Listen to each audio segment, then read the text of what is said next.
My name is Jihhad Shahadi. I was born and raised in the Shatila camp. I am originally from Yajour. Because of the Israeli occupation, I have never managed to visit my hometown, Yajour. My family fled from Palestine in 1948. To know the lands, and I want people to know what the Zionists have done by destroying the lands.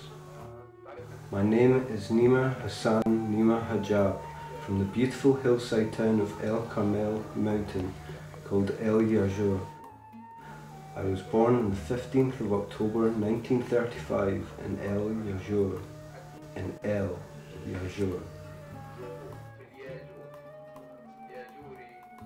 My town is small but full of love and is surrounded by roses, and I swear to God I'm from El Yajour.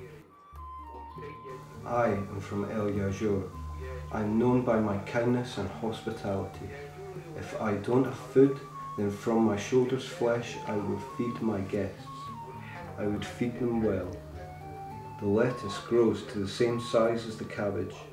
I hope that God will penalize Salim el-Khoury, and I swear to God I am from El Yajour.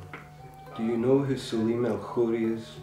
Salim el-Khoury is a Lebanese broker, an aristocrat who tried to sell our lands to the Jewish immigrants with his in-law Sursuk.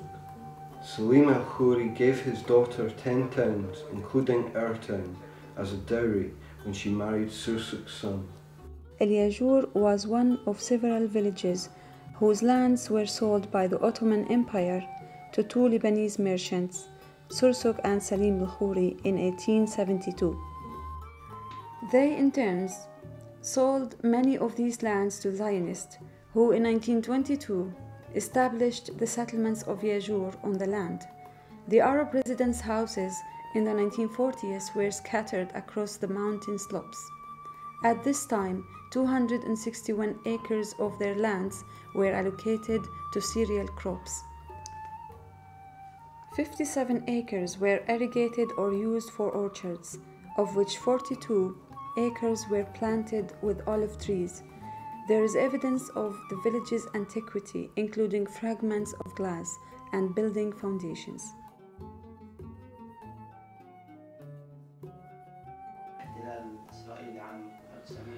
As I know from my family, when the occupation started in 1948, the people were asked to leave or suffer the same fate as the people of the nearest town, who were massacred. So they fled towards Lebanon and settled in El Bekhar, Balabak city, in the northeast of Lebanon, and they live there now.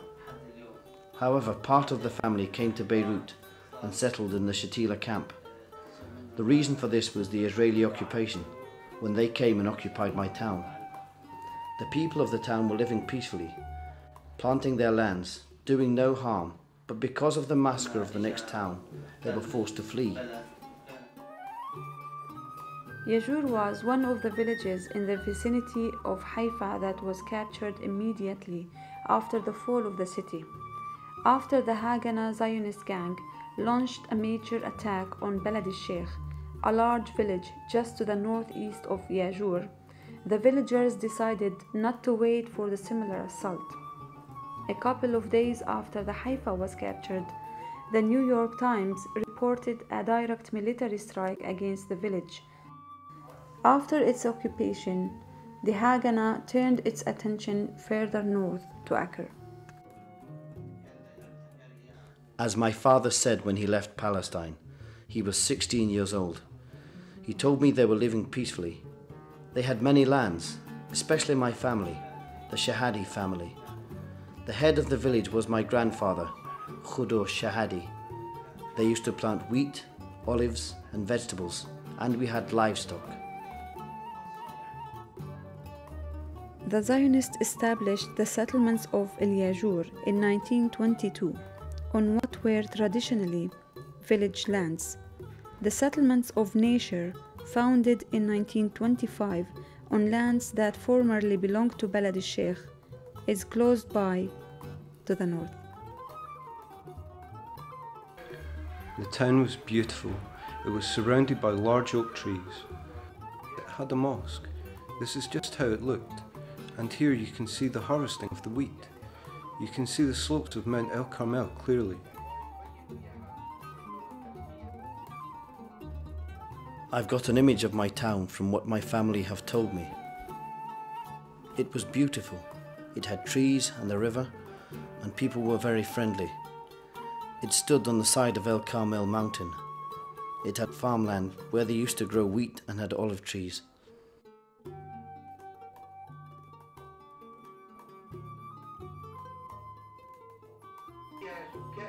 The town had residents that had lived there since the Ottoman era. They were called El Yajourin.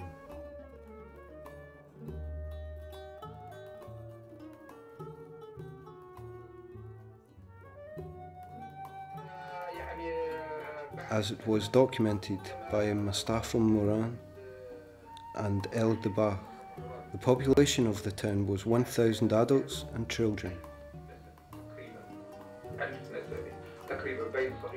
They were all Muslims. It was in the district of Haifa, 8 kilometers east of Haifa city, on the Haifa-Jenin highway. It is on the slopes of El Karmel mountain.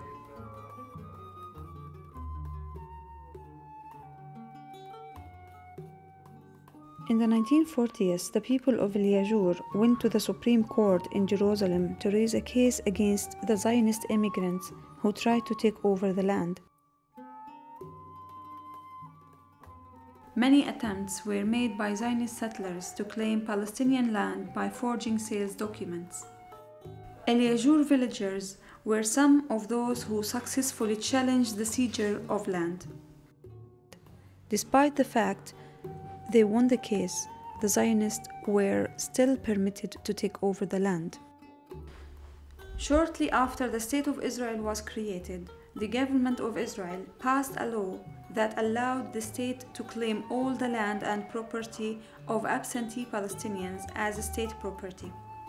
This meant that all those Palestinians who fled from their homes during the 1948 war had lost their land or property and would have no claim over it under Israeli law.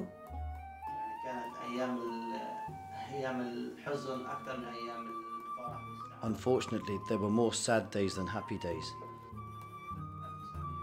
In 1982, Israel invaded Lebanon. We stayed under siege for 3 months.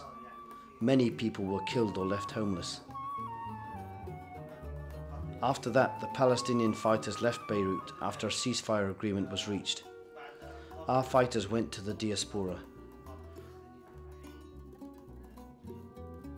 The war stopped for a while. The people came back to their camps.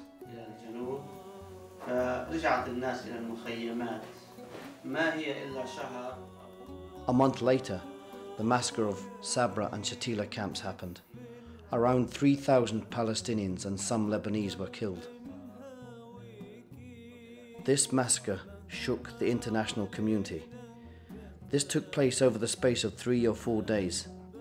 The Israelis mounted a propaganda cover-up to try to conceal what took place.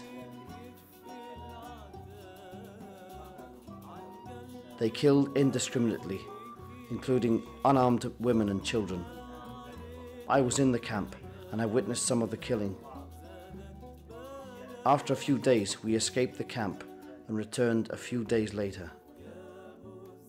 When we came back, we found many dead people on the streets. Many people were hanged here. Some were even decapitated. We found many of our neighbors and cousins were killed. It was awful.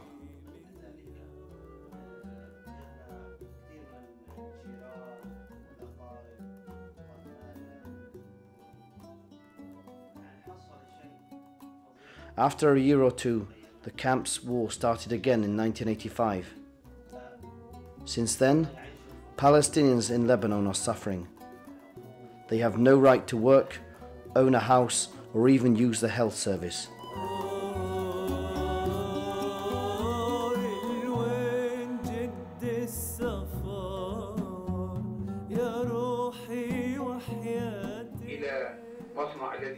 There was a barrier which was made by the Jewish immigrants when they took over some of the town.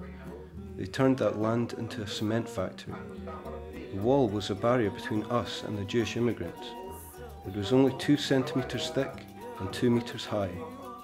When we were children, we used to climb the wall and use the land beyond it as a playground.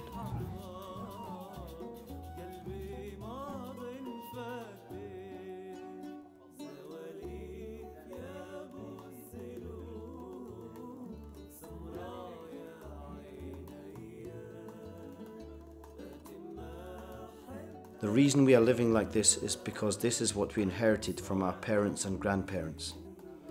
Normally, when a person's parents or grandparents die, we inherit money or property. Unfortunately, we inherited suffering instead, and catastrophe after catastrophe.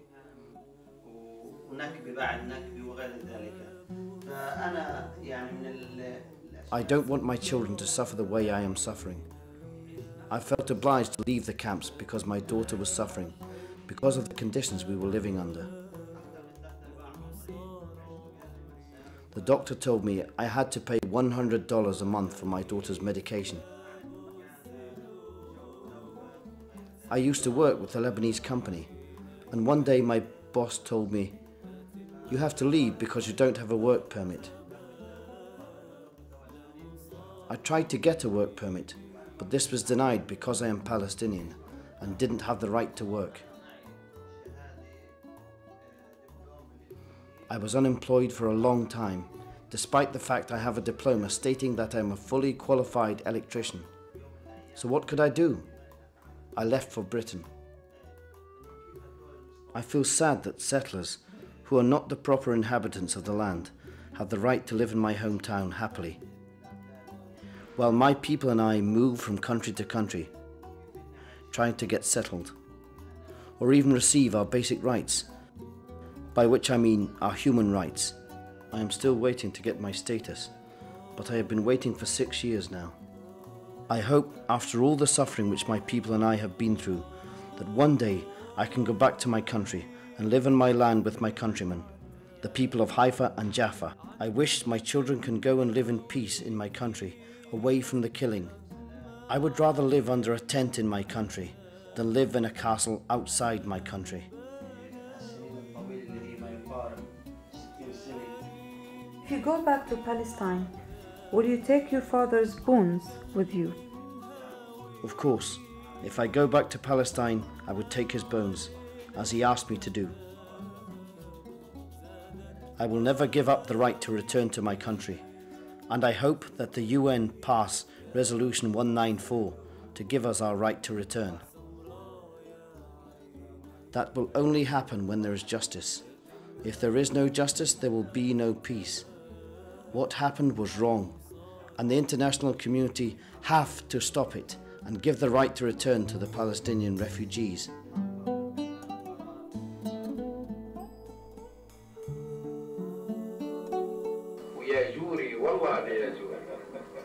I am proud of myself that I am from El Yajour. My grandfather, El Khatib, was my teacher. He never hit me with his stick. He taught me to be harmless and speak the language of birds. And I swear to God I am from El Yajour. I am from El Yajour, which is the story of my country. Every night I tell my son the story of my country, which is the best story. And I swear to God I am from El Yajour, and as God is my witness, I am from El Yajour.